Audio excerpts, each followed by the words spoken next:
Okei, lähdetään jatkamaan. Kello on puoli. Siellä muutamat niin vielä tulee paikoille, niin lähdetään kuuntelemaan. Prättälän Markkoa Tulikiveltä kertoo meille Tulikiven asioista, tulisia suunnittelussa ja paloturvallisuuden liittyviä teemoja. Ole hyvä, Markko. Joo, kiitos.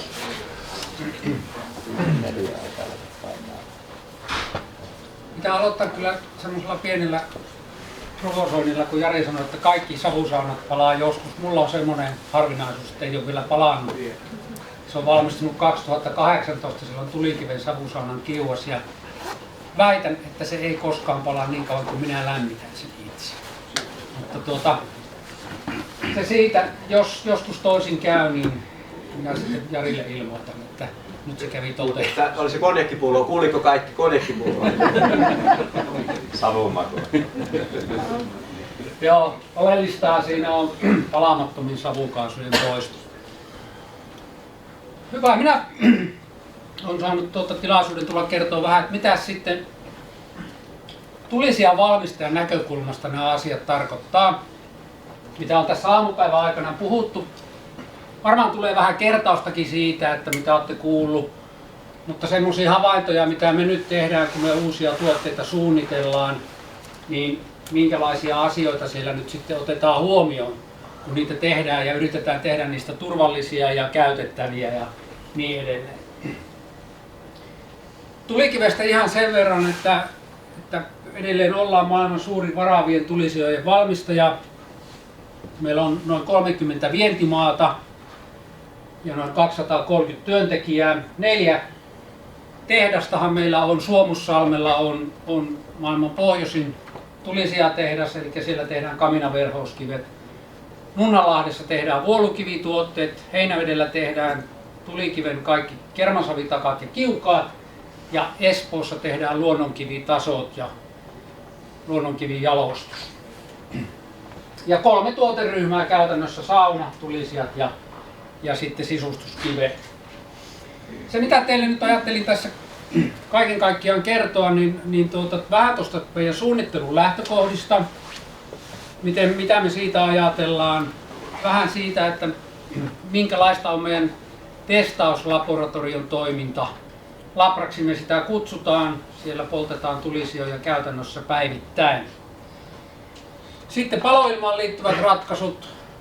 Onko täällä yhtään muuten LVI-suunnittelijoita paikalla? Ei ole. Siinäkin olisi ollut hyvä kohderyhmä tänne. Turvallisuuteen ja sitten testaamiseen ja asennuksiin liittyviä asioita käyn tässä läpi. Eli ihan ensimmäinen lähtökohta on tietysti tuo, että joudutaan noudattamaan kaikkia säädöksiä ja standardeja ja huomioimaan niiden vaatimukset. Ja se tarkoittaa käytännössä sitten myöskin sitä, että tuolla vientimaissa on huomattavasti vielä tarkempaa näiden säädösten valvominen kuin mitä Suomessa. Ja niin kuin tuossa alussa tuli esille, että Suomessahan saa vielä pitkästä tavarasta tehdä tuotteita, jotka eivät ole esimerkiksi ekosuunnitteluasetuksen piirissä. Hyvä polttotekniikka.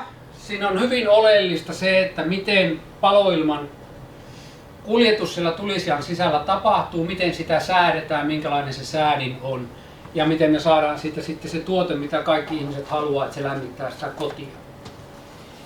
Tuossa on kuva meidän Karelia-tuoteperheen raitatakasta, jossa poltetaan pellettiä. Ja silloin kun tuotteessa poltetaan pellettiä, niin se tulee myös sillä polttoaineella testata. Eli testipaperissa täytyy lukea, että se on testattu polttoklapeille ja pelletille. Ja tämähän on semmoinen mielenkiintoinen juttu, kun nyt oltiin täällä Oulun rakennusmessuilla ja meillä on tulisia kontti siellä ulkona, että saadaan näyttää polttotekniikkaa. Ja tämä pellettipalo, kun meillä siellä oli, niin asiakkaita tuli sitten sieltä, kun ne tuli messuhallista ulos, ja tuli sitten kysymään, että mikäs juttu täällä on, kun ei tule piipusta savua ja noin isot valkeat on tuolla takassa. Siinä oli hyvä todeta, että se on puhdas palaaminen se juttu. Eli siihen kiinnitetään paljon huomiota. Selkeät paloilmasäädöt, se on olennainen asia.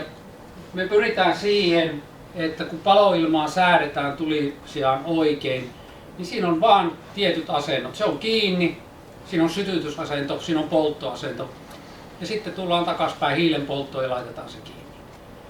Eli siinä ei ole mitään semmoista vaihtoehtoa, että minusta tuntuu, että nyt tämän verran annetaan paloilmaa. Tuotteet on tiiviitä.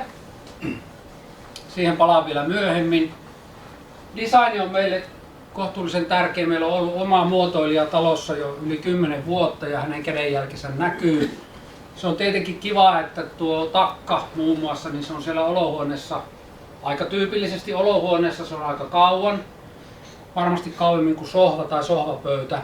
Se on tietysti mukavaa, että se miellyttää myöskin silmään. Eli pyritään tekemään sellaisia tuotteita, että asiakkaat haluaa niitä ostaa. Asennettavuus ja tietenkin sitten myöskin nuohous. Siihenkin kiinnitetään huomiota.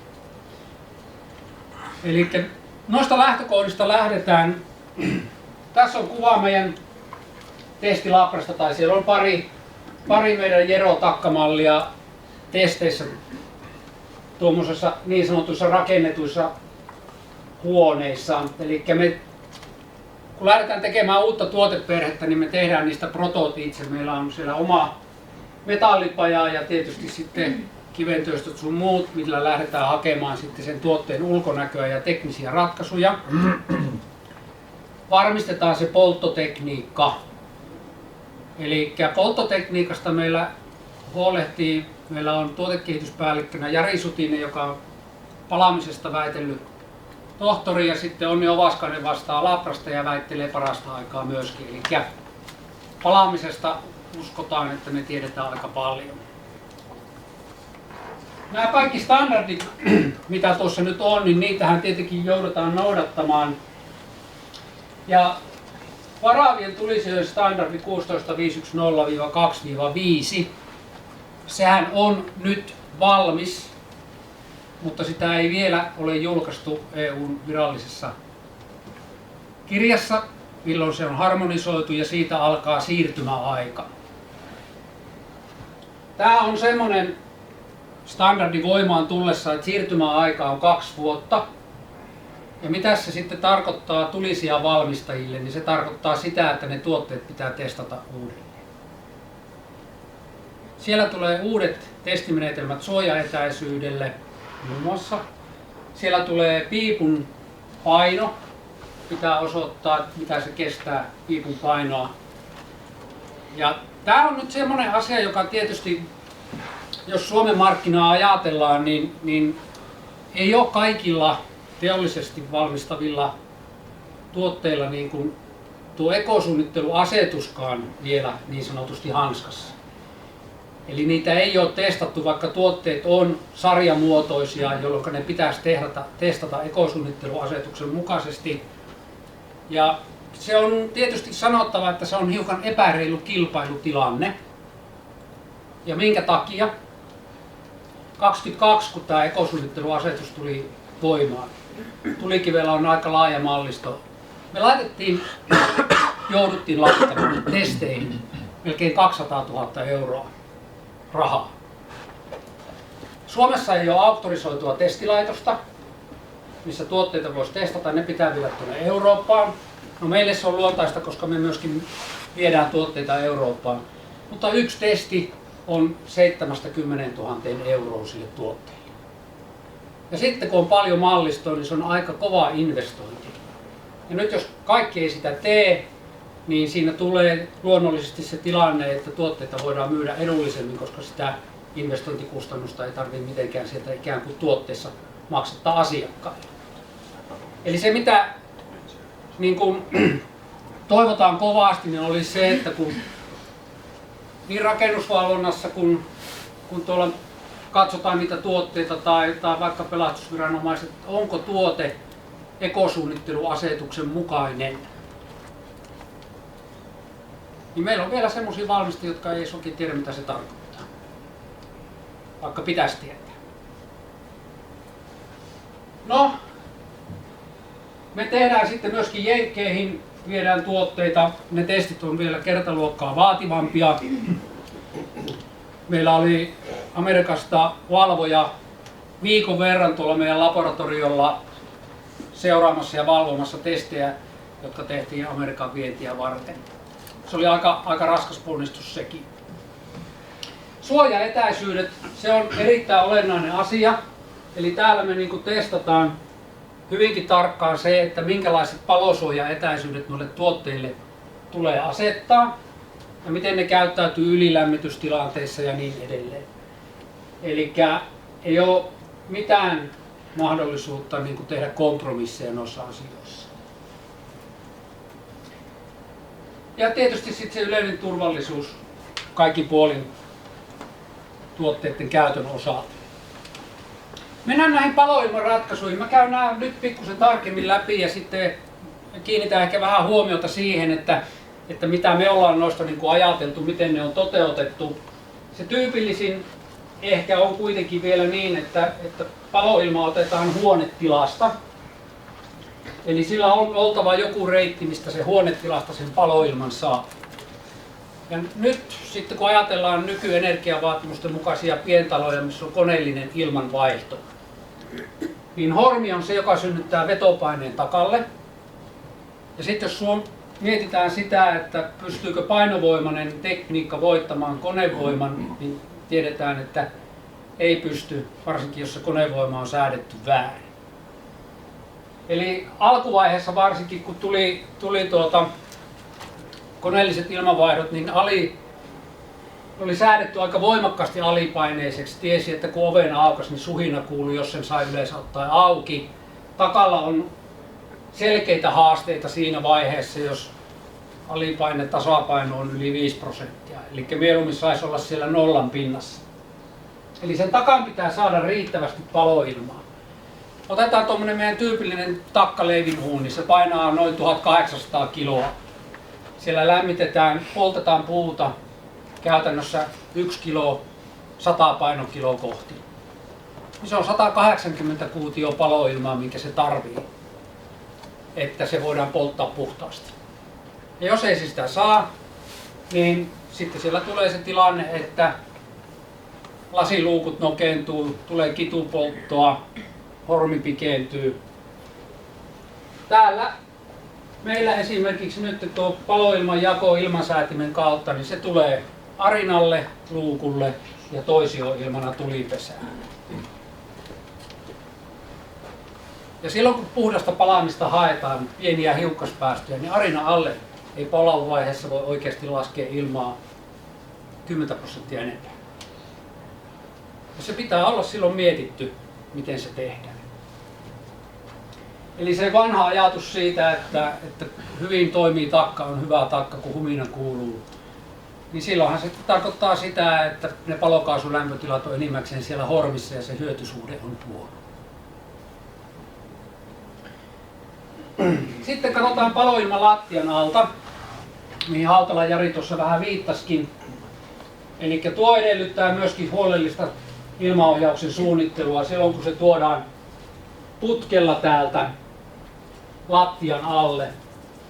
Ensinnäkin se, että se täytyy pystyä sulkemaan tiiviisti täältä lattian rajapinnasta, ettei se kylmä ilma nousisi sinne tulisijaan ja viilennä sitten sitä huonetilaa. Mutta ennen kaikkea se pitää olla suunniteltu niin, että missään vaiheessa eikä tapauksessa mikään kuuma hiillos tai kekäle pääse putoamaan tänne nousuputkeen. Ja nyt kun se tyypillisesti on niin, että siellä on se muoviputki ja me suositellaan 150 putkea. Ja silloin kun meillä nämä suositukset tuli, niin varsinkin pientalovalmistajat, niin ne oli meille vähän niin kuin ihmeissään siitä, että miksi tulikivellä pitää olla 150 millinen putki ja muiden takat toimii 110. Oli se kokemus, että ne toimii 110. Ne toimii sen takia, koska ne takat ei ole tiiviitä. Meidän takka saa ilman vaan tuolta tuloilmaputken kautta. Ja silloin se ei saa sitä tarpeeksi, koska se ei sitä mistään muualta saa kuin tuolta tuloilmaputken kautta. Eli tiiviit luukut, tiiviit ilmansäätimet. Palataan vielä tuohon turvalliseen ratkaisuun. vähän myöhemmin. Sitten paloilma otetaan hormin kautta. Tämähän tuli vähän niin kuin pientaloteollisuuden vaatimuksesta meille, eli alapohjaan se putken vetäminen työmaalla oli taas yksi vähän semmoinen hankala asia. Ja sen satuttaminen takan alle siihen oikeaan kohtaan oli hankala asia. Mutta jännä, että kyllä ne kaikki muut putket sattuu siellä sitten. Ja tämä ei ollutkaan sitten mikään yksinkertainen juttu, eli tämä tuloilmakanava piti mitoittaa hyvinkin huolella, että se saa riittävästi paloilmaa. Ja sitten se, mikä me todettiin, että me tuodaan se tuloilma tuolla takan rungon sisälle. Sitä ei tuoda takan ulkopuolelle jollain erillisellä metallikanavalla, koska kun me sitä testattiin, niin alkuvaiheessa ne tuloilmahormit, niin siellä nousi vaarallisen korkeaksi se tuloilman lämpötila silloin, kun sitä pitkään lämmitettiin sitä takkaa. Se meni niin korkeaksi, että sinne tuli selkeä paloturvariski. Ja meillä se nyt tulee sisä- ja ulkorungon välissä tänne alas, ja sieltä se ohjataan tulipesään. Härmäaidin piippuja muun muassa testattiin meidän labrassa ja tehtiin yhteistyötä siinä, että miten esimerkiksi sieltä piipunhatun alta se ilman kulku pitäisi toteuttaa, että se vaivattomasti tulee sieltä tuloilmakanavan kautta. Ja se, mikä tässä nyt oli tietysti ihan hyvä asia, niin kovalla talvipakkasella, kun testattiin, siellä on -20 ulkona. Tulipesään tullessa se oli +30 se paloilma. Ja silloin tuo lämmin paloilma parantaa palaamisen tulosta myöskin. Eli siinä mielessä ne on ihan hyviä, mutta erittäin tarkkoja siitä, että se on oikealla tavalla mitoitettu.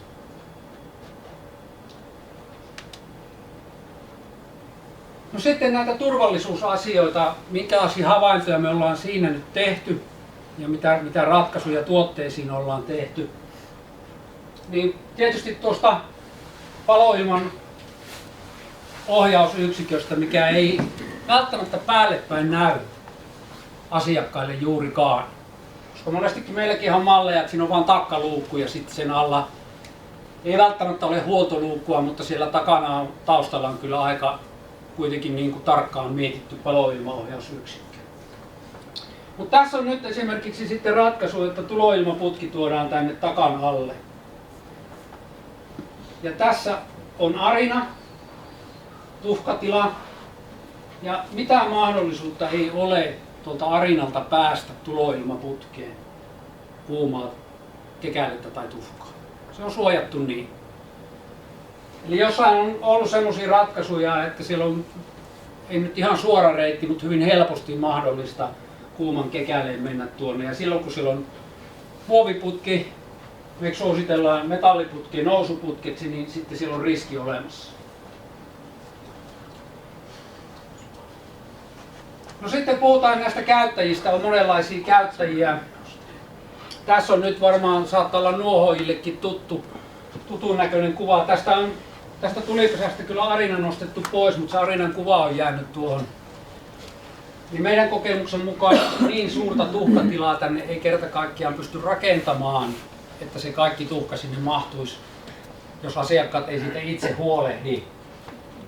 Ja silloin siinä käy sillä tavalla, että arinat menee solmuun, kun ei saa ilmaa sieltä altapäin. Arinakivet paukkuu poikki, koska se käy niin kuumana. Niin käyttäjä on kumminkin niin kuin äärimmäisen tärkeä osa tuota pakettia niin, että se tuote on myöskin turvallinen käyttää. Tuossa on toinen kuva vähän erinäköisestä tuotteesta. Semmoinen nuori pari pyysi meidän uunimestaria käymään siellä, kun ei se takka oikein toimi. Ja uunimestari aukaisi huoltoluukun ja kysyi, että oletteko milloin viimeksi tuhkat puhistanut, niin vastaus oli, että ai pitääkö siltä tuhkiakin ottaa pois.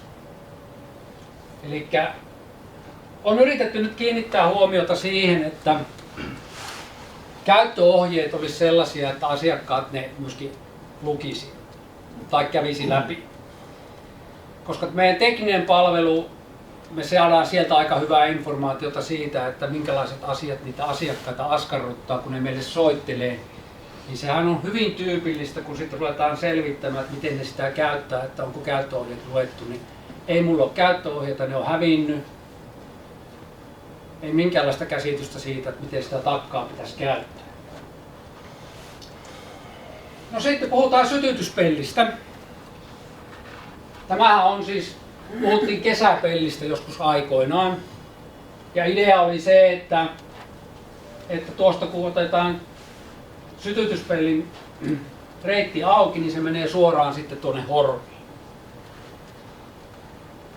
Ja sitten tietenkin Labrassa todettiin, että se on aika vaarallinen yhdistelmä, koska varsinkin sitten vuokramökeissä on paljon asiakkaita, ulkolaisiakin asiakkaita, jotka ei yhtään ymmärrä sitä, että mikä tämän niin sanotun sytytyspellin käyttötarkoitus on. Eli vaikeissa sytytysoloissa sitä käytetään 10 minuuttia auki. No me saatiin niinkin korkeat lämpötilat hormiin kuin 900 astetta, kun oikein pourutettiin ja sytytyspelti tai niin sanottu kesäpelti oli täysin auki. Puolitettiin se, eli se aukeaa vaan puoleen väliin, saatiin lämpötilat väärin käytettynäkin turvalliselle tasolle. Nuohosta varten sitä joutuu pikkusen kääntämään, jolloin se aukeaa sitten kokonaan ja sen saa nuohottua. Mutta yksi selkeä semmoinen turvallisuutta lisäävä tekijä. Eli peltien käyttö on asiakkaille vähän välillä hakusessa. Niin nyt se aukeaa vaan osittain ja silloin se on niin kuin turvallisella tasolla tuo lämpötila siellä hormassa. No tähän käyttöohjeisiin nyt kun todettiin sitä, että niitä ei lueta. Se mikä nyt tuntuu olevan tätä päivää, niin videoita katsotaan, niin uusiin mallistoihin tullaan tekemään käyttöohjeet videomuodossa. Ja tavoitetila on tietenkin se, että tuommoinen tuote asiakkaalle jätetään, niin ensimmäisenä siinä on paperilappu, jossa on QR-koodi, joka vie käyttöohjevideoon. Sitä nyt ei voi niin kuin ohittaa muuta kuin ihan tarkoituksella. Eli yritetään saada nyt asiakkaatkin tutustumaan siihen takkaan. Se on meillä ehkä vähän semmoinen konservatiivinen juttu, jos miettii tuota takan rakennetta, niin kuin, että okei, se on vain tulipesä, minne pannaan puut ja tulta perään, mutta tänä päivänä, jos katsotaan meidän teknisin tuote, vaikka Karelia Sensomalli, missä on automaattinen paloilmaohjaus elektroniikalla varustettuna, siinä on applikaatio, siinä on 5 anturia siinä takassa.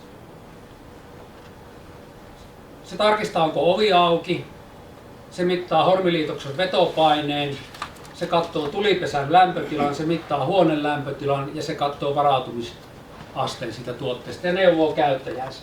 Eli aika teknisiä tuotteita ne sitten jo on. Ja tämä on semmoinen, mikä Suomessa ei ole kyllä lyönyt läpi, mutta Euroopassa hyvin paljon myydään sitä tuotetta. Katsotaan yksi video tässä, miten tuo tuote lämpiää.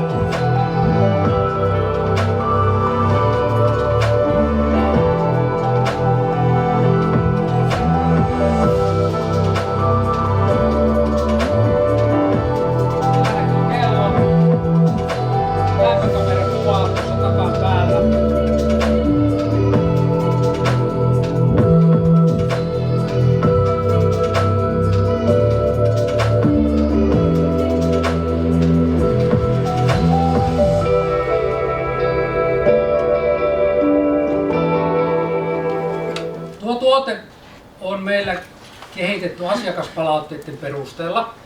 Se on meidän Jero-mallistoa, joka tuo kuva, minkä tuossa näitte, niin se on Labrassa kuvattu lämpökamerakuva, joka on laitettu sen tuotteen päälle. Mitä ne asiakkaat meiltä halusivat?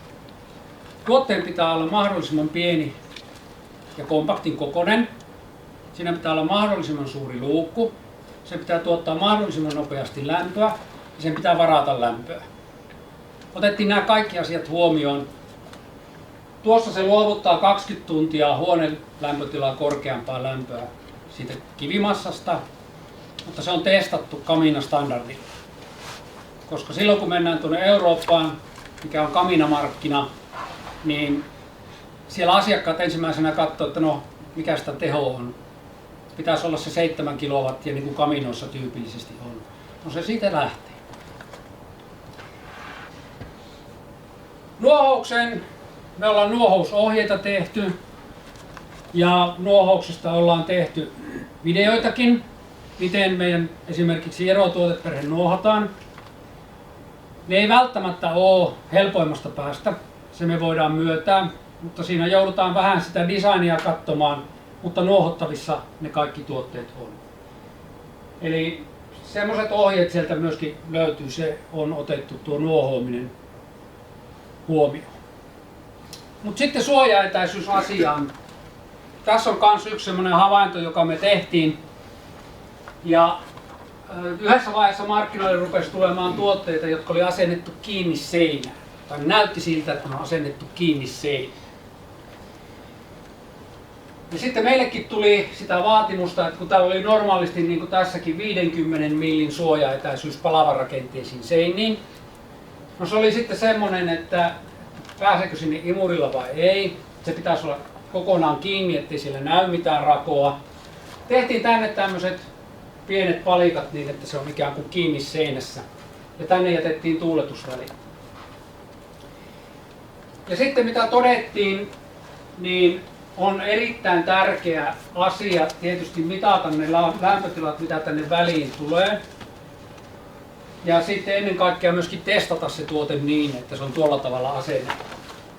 Ja me todettiin labran mittauksissa tämän tyyppisiä vaikutuksia tuolle tuuletukselle. Eli tuo kyseinen rakenne, joka tuossa oli, siellä päällä oleva aukko, niin pienennettiin niin, että se oli vain 20 milliä sitä aukkoa siitä jäljellä. Tuossa näkyy kriittinen raja palosuojaetäisyydelle. Ja huonelämpötila on täällä. Kaikki mittausanturit osoitti vielä, että se pysyy alle 80 asteessa tuo taustaseinän lämpötila. Eli se oli turvallisella rajalla. Sitten laitettiin se kokonaan umpeen ja katsottiin, että mitä sitten tapahtuu. Niin kaikki lämpötilat meni kriittisen rajan huonommalle puolelle. Eli se mitä tässä nyt niin kun haluan viestittää, että jos sillä tulee vastaan takka, mikä on kiinni seinään asennettu, niin onko se testattu myös niin, kun se on asennettu? Että siellä säilyy ne lämpötilat turvallisesti. Tässä on yksi esimerkki asiakkaan kotoa. Tuli meiltä uutta takkaa ostamaan, kun entinen talo tai entinen takka meinasi polttaa talon. Siinä oli tiilitakka asennettu kyprokkiseinää vasten.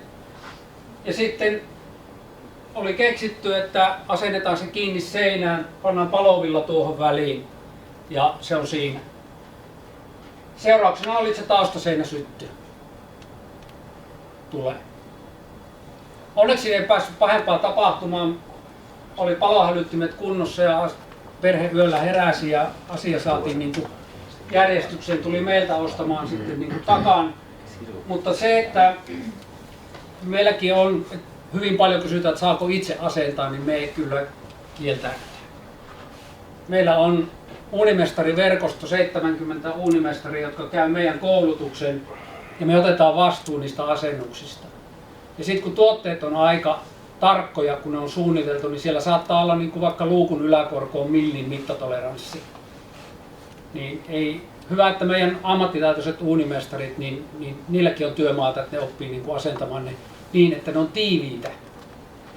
Ne ei vuoda mistään. Mä muistan, meillä oli kerran yksi semmoinen erittäin suosittu takkamalli kuin Harmaja, jota myytiin myös itse asennettavaksi.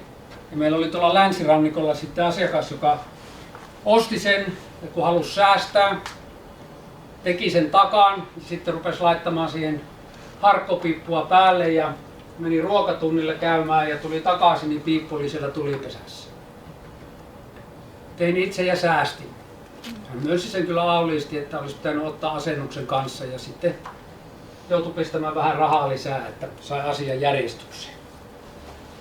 Mutta sen takia tuossa vähän mitä Valtosen Jarikin viittasi, että olisi tärkeää, että olisi jonkinlainen auktorisoitu pätevyys sillä asentajalla, joka nuo tuotteet asentaa. Se on jotenkin kornia, olen aina verrannut sitä, että kun menette tapahtumaan paistamaan grillimakkaraa, niin pitää olla hygieniapassi. Mutta takaa ja piipun saa asentaa, eikä tarvitse olla mitään pätevyyttä. Se on vähän ristiriitainen tilanne ja puhutaan kuitenkin aika merkittävästä paloturvallisuusasiasta.